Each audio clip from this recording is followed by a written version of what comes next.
नमस्कार विद्यार्थियों, SSB live learning YouTube channel पर आपका स्वागत है।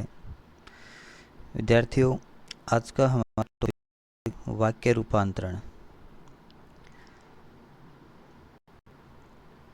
देखिए, वाक्य रूपांतरण क्या होता है। किसी वाक्य को दूसरे प्रकार के वाक्य में परिवर्तित करने की प्रक्रिया को वाक्य रूपांतरण कहते हैं। देखिए, रचना के आधार पर वाक्य के 3 भेद होते हैं: सरल वाक्य, मिश्र वाक्य और संयुक्त वाक्य।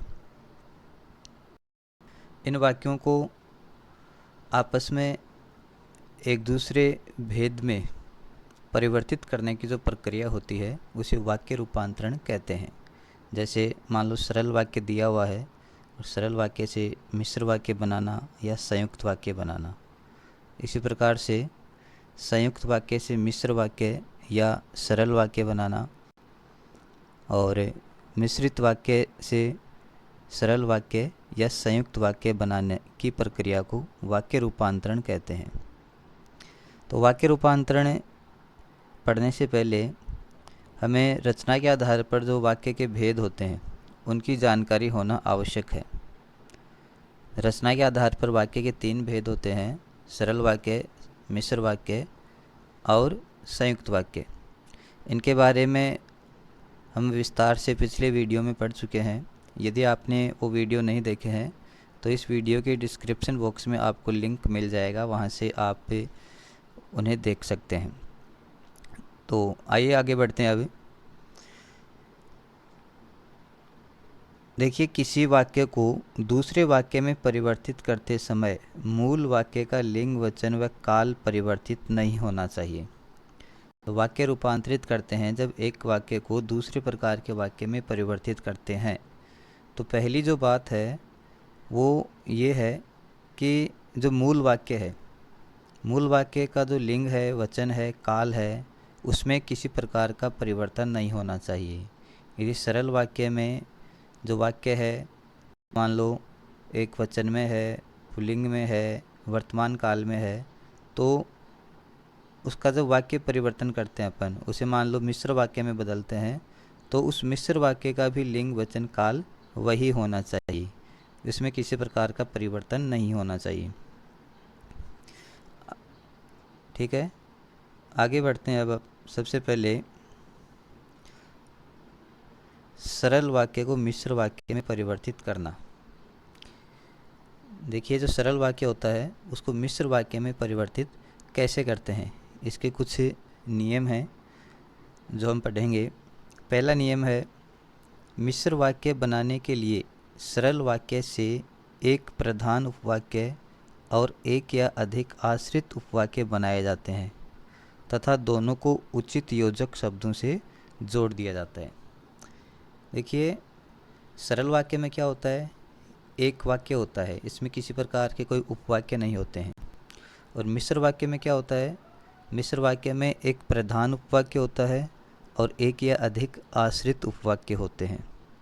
तो जब हम सरल वाक्य को मिश्र वाक्य में परिवर्तित करते हैं तो उस सरल वाक्य को 2 उपवाक्यों में विभाजित करते हैं, यानी उस सरल वाक्य से 2 उपवाक्य बनाते हैं। एक तो प्रधान उपवाक्य बनाते हैं और दूसरा आश्रित उपवाक्य बनाते हैं, और उन दोनों उपवाक्यों को जो योजक शब्द हैं उन योजक शब्दों से जोड़ देते हैं। अब मिश्र वाक्य में कौन कौन से योजक शब्दों का प्रयोग करते हैं, ये हमने जो रचना के आधार पर वाक्य के भेद पढ़े हैं, इनमें जो मिश्र वाक्य है उसमें बताया है। देखिए, मिश्र वाक्य में जैसे जो, जिसके, जिसका, जिसकी, जिनका, जिनकी, जिनके, जिसने, जिससे, जिन्होंने, की, क्योंकि, जितना, जितने, जितने, यदि, तो, यद्यपि, तथापि, इन सभी योजक शब्दों का प्रयोग किया जाता है। अब आप सोच रहे होंगे कि ये इनमें से कौन से योजक शब्द का प्रयोग हो, इसका क्या पता चले। तो इसके लिए मैंने कुछ नियम बनाए हैं जो इस प्रकार से हैं।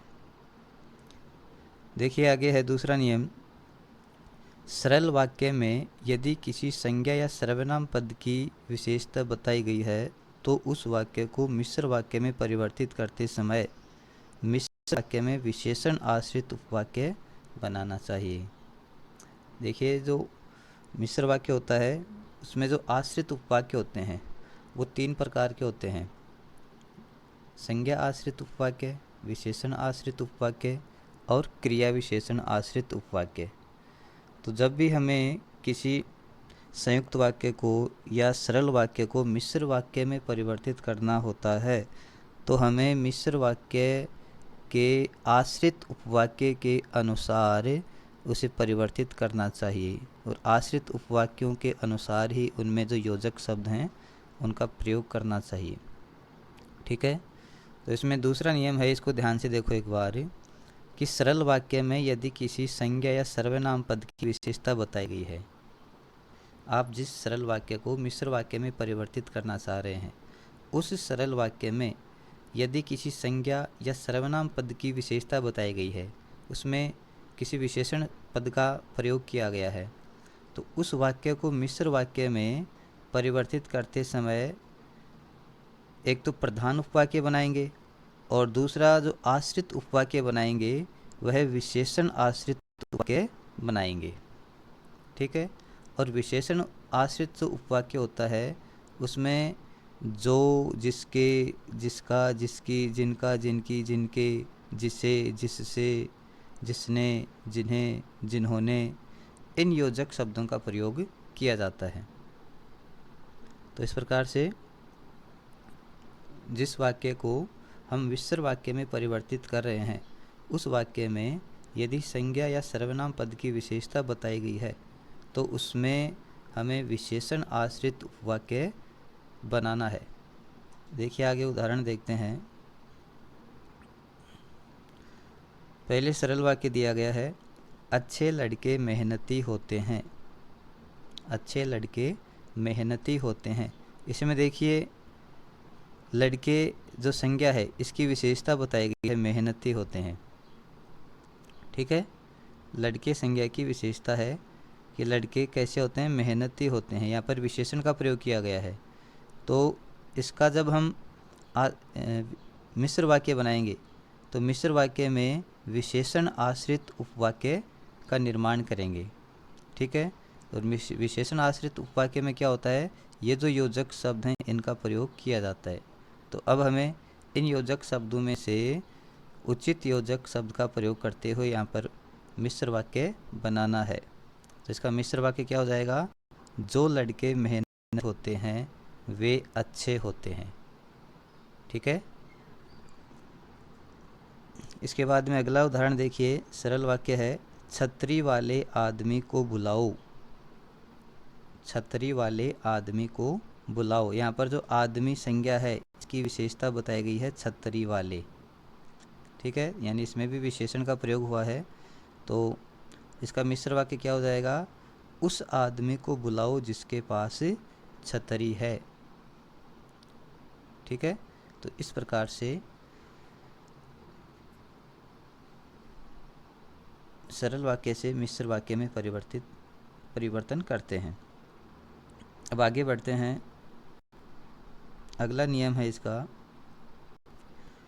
तीसरा नियम, सरल वाक्य में यदि क्रिया की विशेषता बताई गई है तो उस वाक्य को मिश्र वाक्य में परिवर्तित करते समय मिश्र वाक्य में क्रिया विशेषणाश्रित उपवाक्य बनाना चाहिए।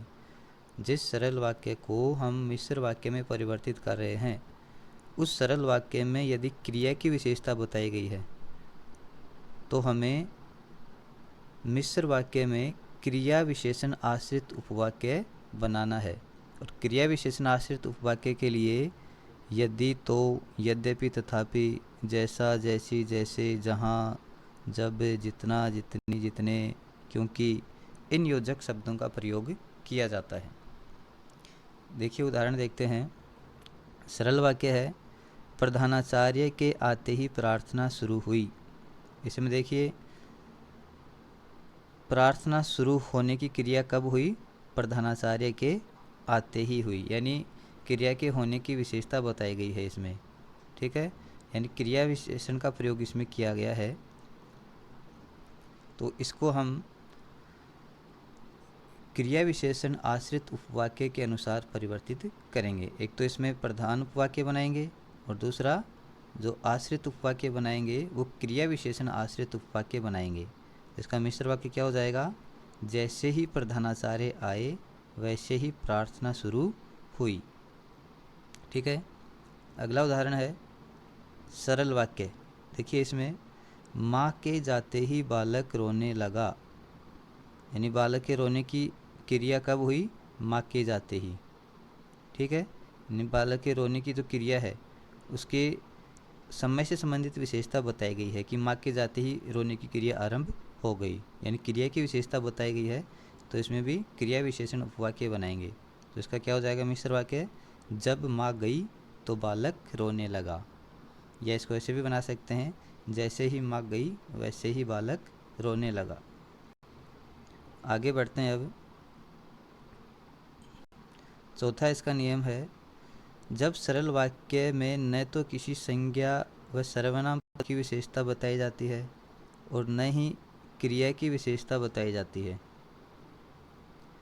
तो उसे मिश्र वाक्य में परिवर्तित करते समय मिश्रित वाक्य में संज्ञा आश्रित उपवाक्य बनाना चाहिए।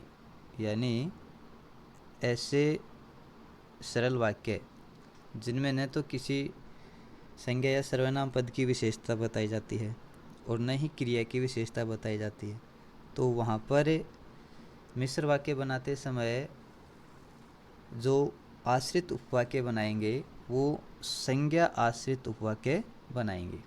और संज्ञा आश्रित उपवाक्य जो होता है उसमें की का प्रयोग किया जाता है। ये की से प्रारंभ होता है। देखिए जैसे उदाहरण देखते हैं। सरल वाक्य है, मोहन ने गांव जाने के लिए कहा।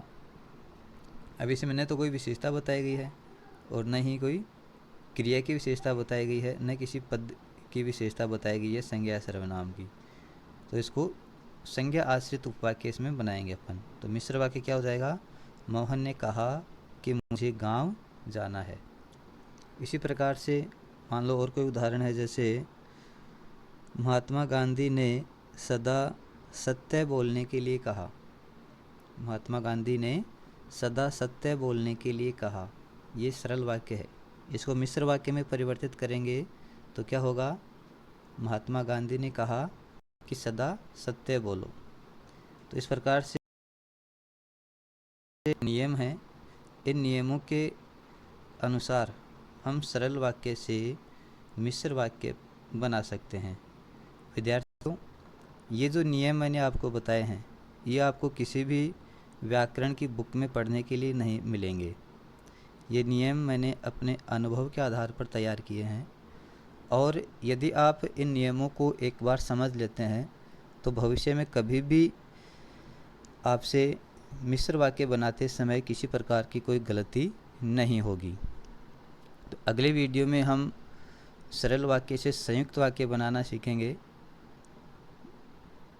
यदि आपको ये वीडियो पसंद आया हो तो लाइक और शेयर करें तथा चैनल को सब्सक्राइब करें ताकि आने वाले वीडियो भी आप देख सकें। धन्यवाद।